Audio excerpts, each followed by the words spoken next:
Taip.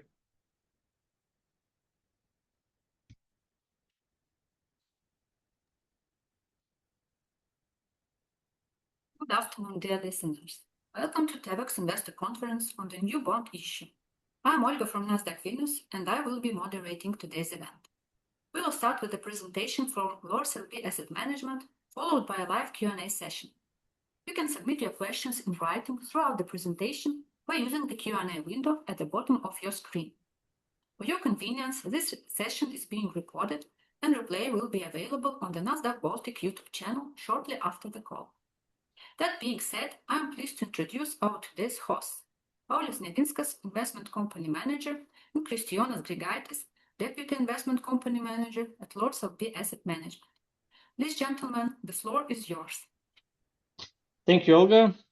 Good afternoon, ladies and gentlemen.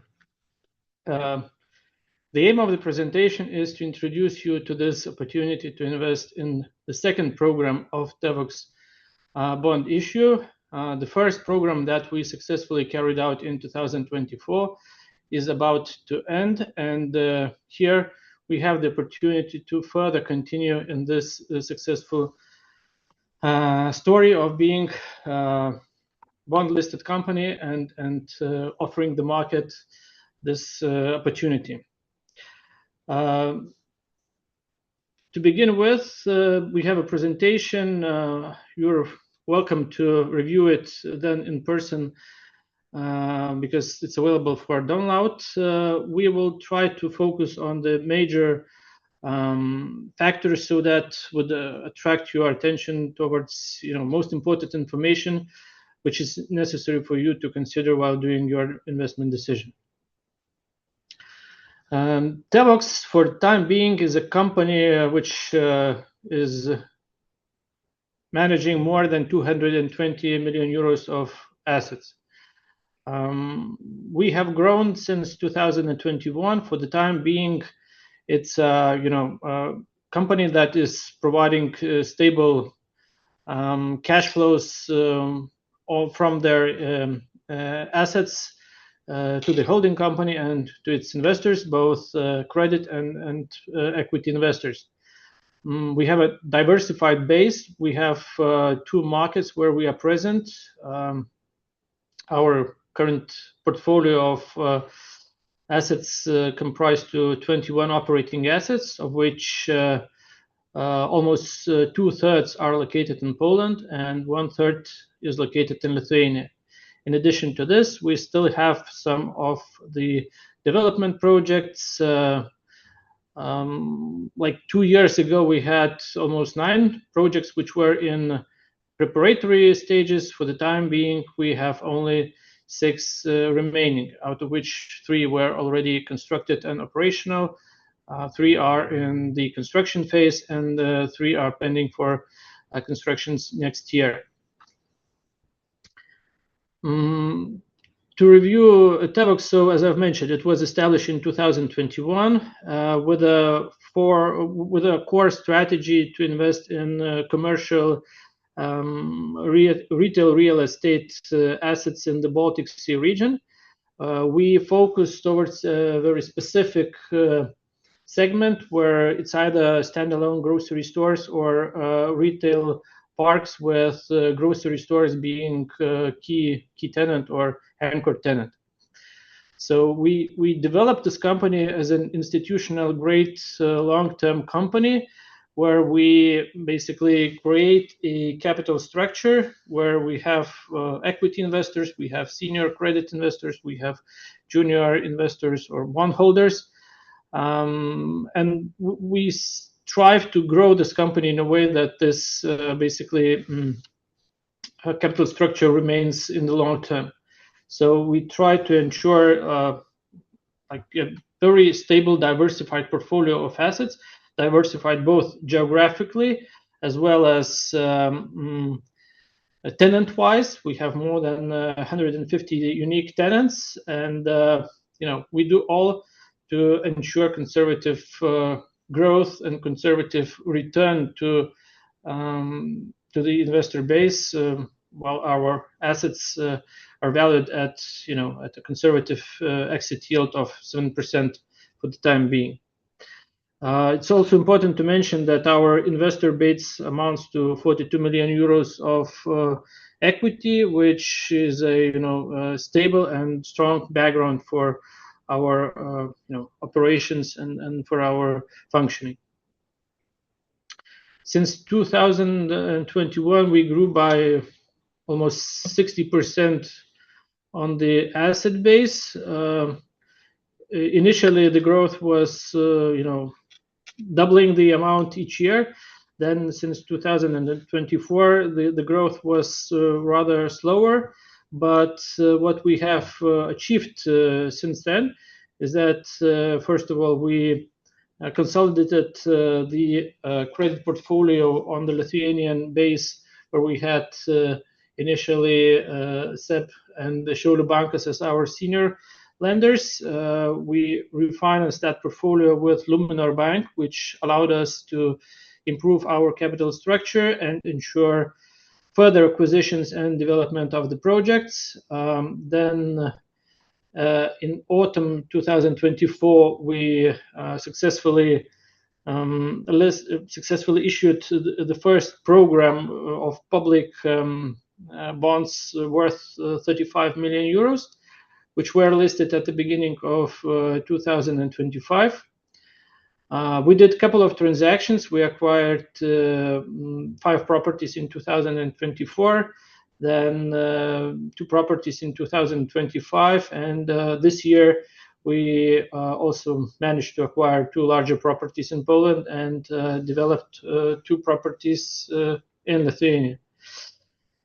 It's worth mentioning that last year it was also kind of a breakthrough year, as in Poland we refinanced our Polish portfolio of credits with the German Deutsche Pfandbriefbank. Total financing was almost 80 million euros, which further allowed us to improve our capital structure, to utilize our existing asset base, and to extract that additional capital towards further acquisitions and development of our projects, which are in construction or development phases. So since 2024, we have been growing by improving the financial position on the credit side, improving on the asset portfolio, as our further acquisitions and development of those projects added towards our asset portfolio with new properties. Like in 2026, this year, we acquired 2 properties, one of which was developed in 2023. So it's like 3-year-old property in Konin city in Poland, as well as another property in another city of Poland, Nysa, which was developed this year. So this only improves the WALT, which is weighted average lease term of our portfolio, as well as rental income and overall quality of assets. Kristijonas, if you could then add a few words about our financials. Okay, so let's briefly review our main portfolio and leverage figures. So total assets under management stands at nearly 220 million, with 207 million in fully operational assets. So it means that the remaining 13 million allocated to development assets. And based on our latest external valuations, the average exit yield is 7.2%. So the portfolio is highly diversified with 162 unique tenants, maintaining a strong occupancy rate of 97%. And as Paulius mentioned, the WALT is above 5 years, which is more than double than the term of this bond offering. Moving to the leverage, so the Tewox standalone LTV sits at 46% against a 55% covenant, and subsidiaries LTV is 56% against a 65% covenant. So this provides us with comfortable safety of margin. Total consolidated cost of debt is 5.7%, and the weighted average maturity of debt for Tewox is 0.3, which reflects the currently maturing bond emission, which we aim to refinance.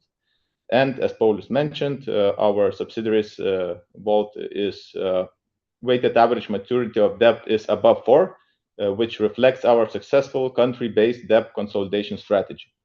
And shortly, noticing the compliance side, so Tewox is basically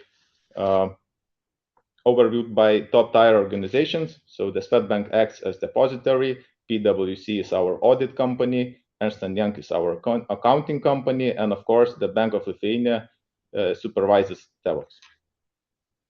Let's move on. So I would like to briefly pause and review Tewox consolidated profit loss and balance sheet statements.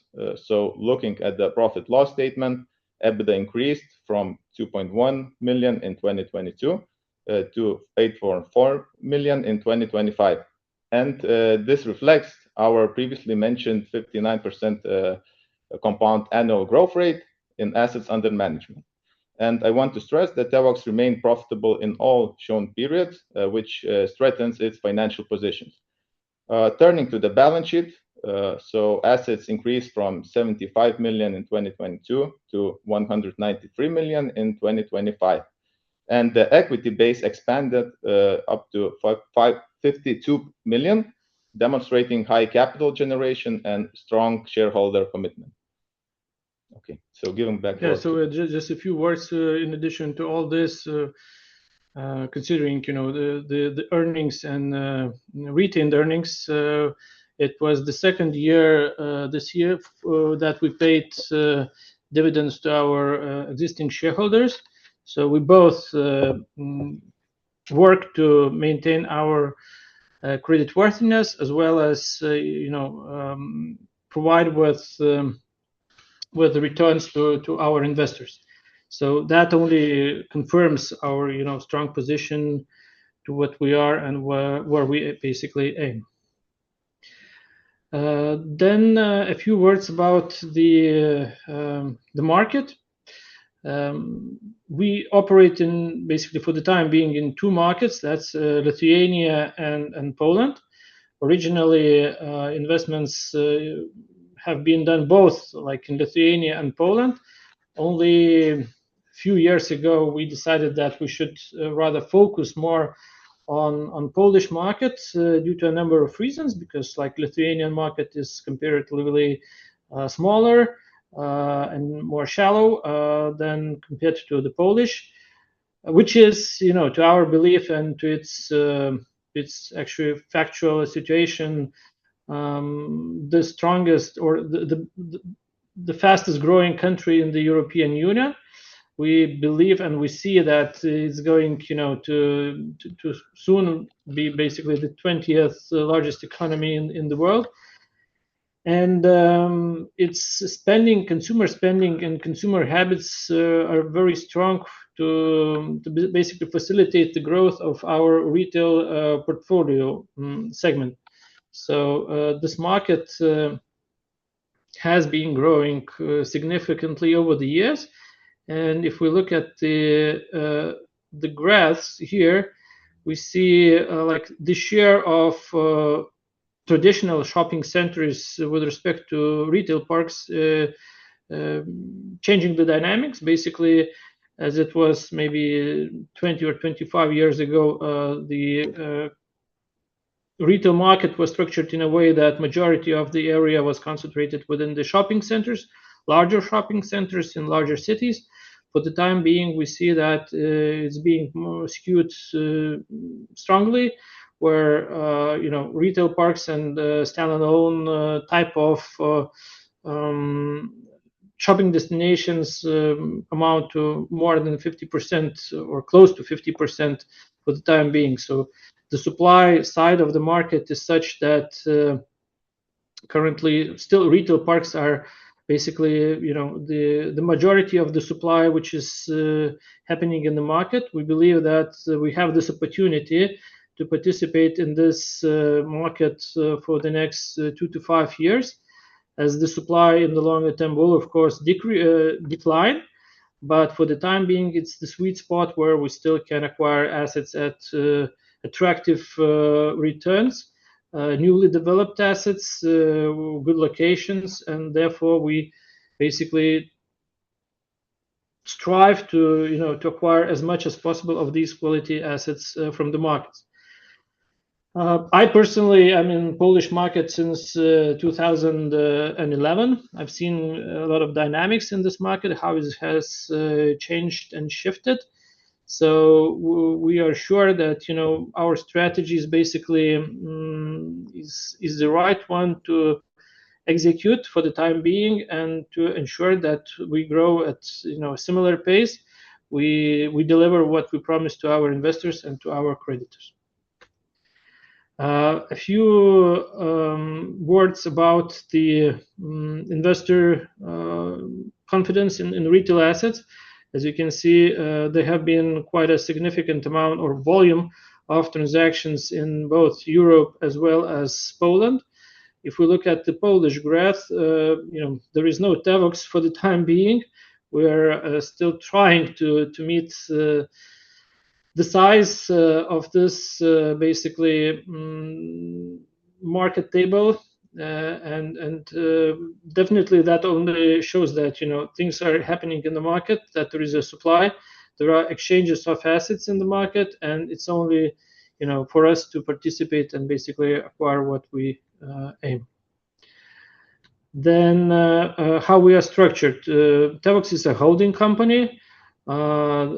Operating assets as well as development assets there are separated in different SPVs.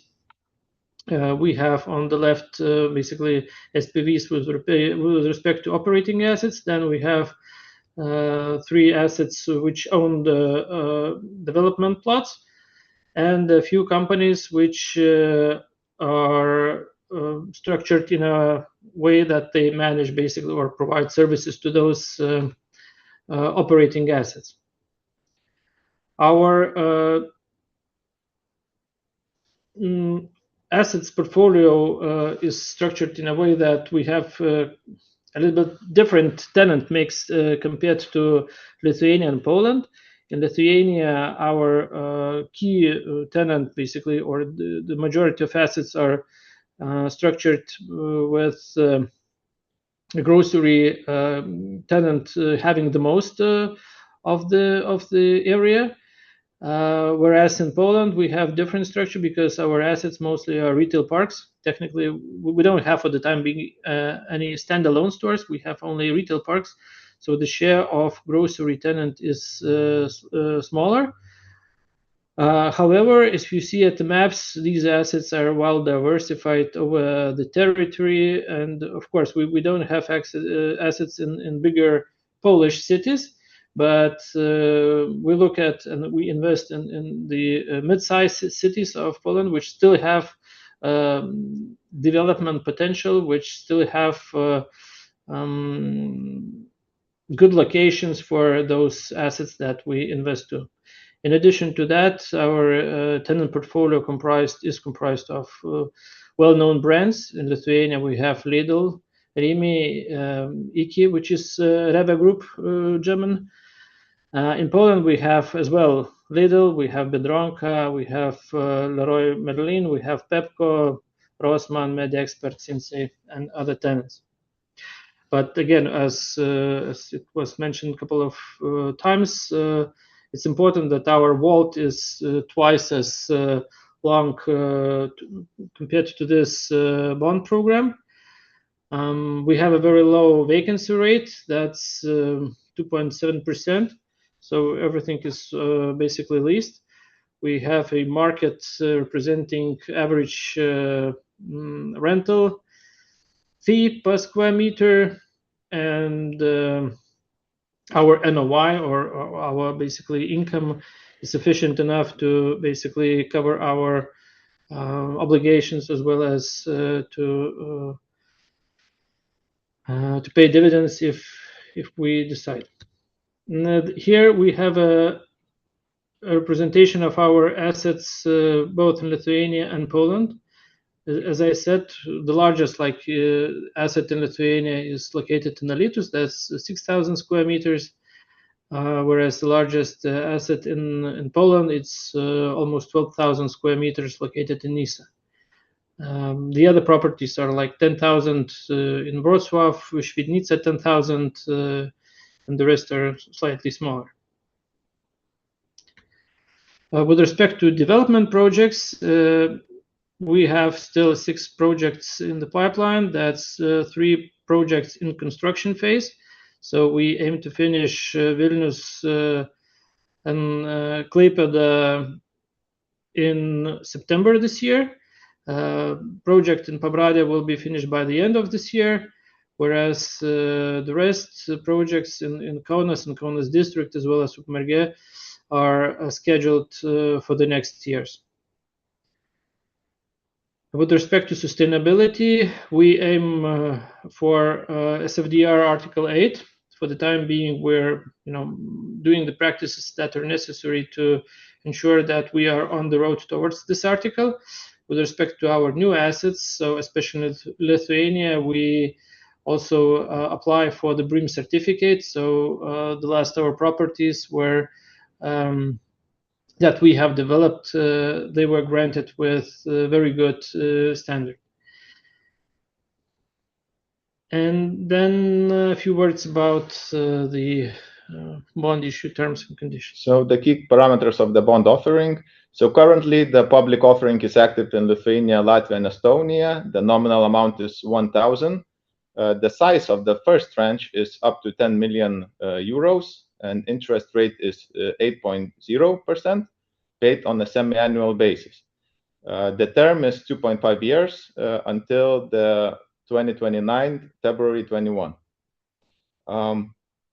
Looking at the right table, so the use of proceeds, as we previously mentioned, will be mainly used for the refinancing of the currently outstanding emission and further portfolio expansion. And I want to emphasize with what is not written in the slide that the current holders of the outstanding bonds are offered the opportunity to exchange their existing bonds for the new bonds on a one-to-one basis. And for this, Tewox gives cash incentive payment equal to 0.5% per annum coupon, and it is calculated for the period from the settlement date to the current outstanding bonds maturity. And how to subscribe. So basically all the investors must have a security account at any financial institution offering investment services. So basically most retail biggest banks in Lithuania, Latvia, and Estonia. So you should go to them, and they should give you an opportunity to place this offer. In case there are any questions regarding how to subscribe, you can always contact us, and the contacts are given in the last slide on the presentation. So I think that we presented all the core and main information. This is basically it. If you have, I mean, you're fully free to read the presentation, to download it and go through it. If you have any questions, just feel free to ask. Okay, thank you, Pauliau and Kristijonas, for the presentation. And now we will move to the questions. But before that, I would like to remind everyone that you can submit your questions in writing by using the Q&A section that you will find below the presentation. We haven't received any questions in advance, so let's give some time, some minutes to those who might wish to submit a question now.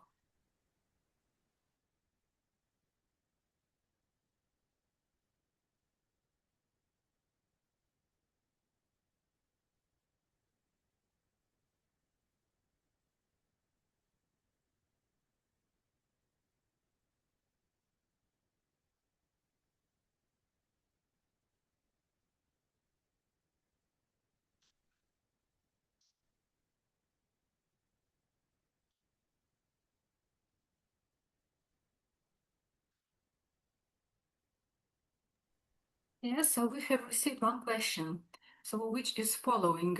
What are your plans about maturity of one of bond, probably in 2027. Maturity of bonds. We don't have maturing bonds in 2020. Or of font. It's written font, but I'm not sure what. Yeah, I can suspect that the question is about the term of the fund or this investment company, because it's structured in a way that for the time being, it's a almost like evergreen fund with 50 years of its duration term. However, and it's explicitly explained in the risk part of this presentation and the prospectus. There is a stipulation in the Articles of Association that in 2027 the shareholders meeting will have to convene and make a decision upon the question of its duration. So either it will remain 50 years, and alternatives are to do the IPO, to make it an open-ended fund structure, or to shorten the term to 8 + 2 years. So in any of the cases, with respect to the existing bondholders or the ones that are coming, the new ones that are coming to this opportunity, it will be much longer than the duration of these bonds.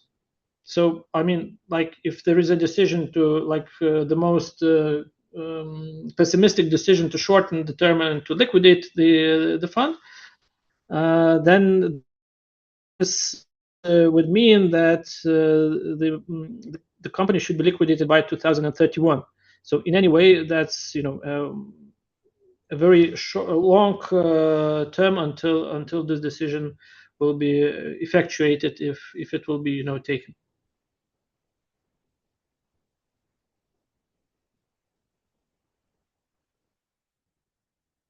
Thank you. Okay, I don't see any further questions, but if you would like to ask, you can also raise your hand and be unmuted, or just type in under the Q&A section if you have any questions. Let's wait a minute.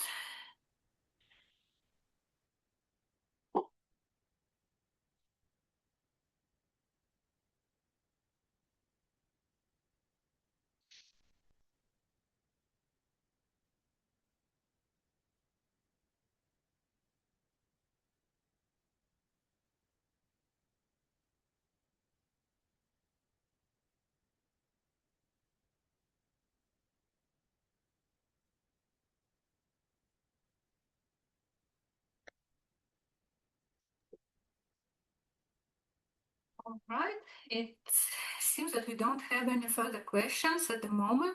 So on behalf of Tewox and Nasdaq Vilnius, I would like to thank you all for participating in this call.